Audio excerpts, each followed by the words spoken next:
increasingly being purchased online. At his inquest, the coroner heard that it was unlikely he even knew what he had taken. Outside court, Jay's mother Gillian spoke exclusively to our South East reporter, Stuart Robson.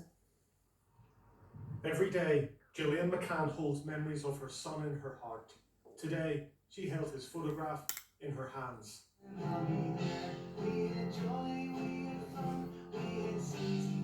Jay Woolsey from Portadown was a 33-year-old father of one, with a love for his family and music.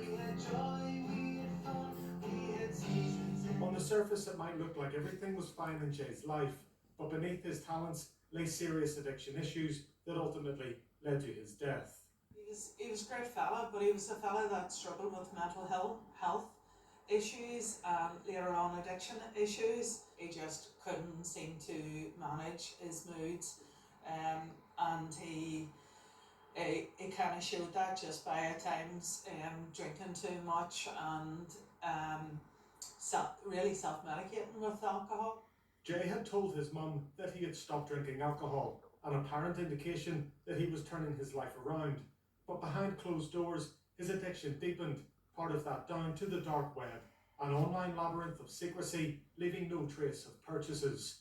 Nitazines, synthetic opioids, reported to be 20 times more powerful than fentanyl, were found in Jay's system. Police say searches for drugs on the black market were found on his computer. Despite attempts to help, his mum could only do so much. If you've got somebody with a really bad enough mental illness and addictions, a 1-hour appointment every 2 weeks, even if they are lucky to get that's not enough.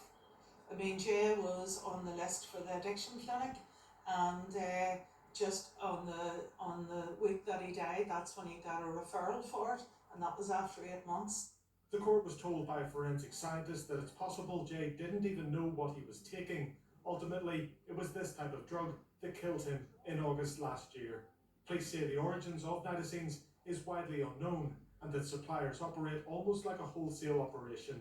Campaigners say the warning signs of such drugs have been there for a long time. We have seen over the last 2 or 3 years an increase in the number of nitazines being found in benzodiazepines, like diazepam, etc., being bought over the dark web and also on street corners, etc.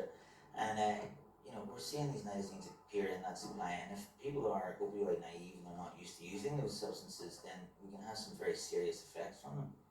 Delivering her findings to the court, the coroner said that the emerging trend of nitazines cannot be overstated. She added that the additional dangers of buying drugs online is becoming more and more apparent. In conclusion, she said, Jay's death should only highlight this. Stuart Robson, UTV Live at Banbridge Court. And breaking news now.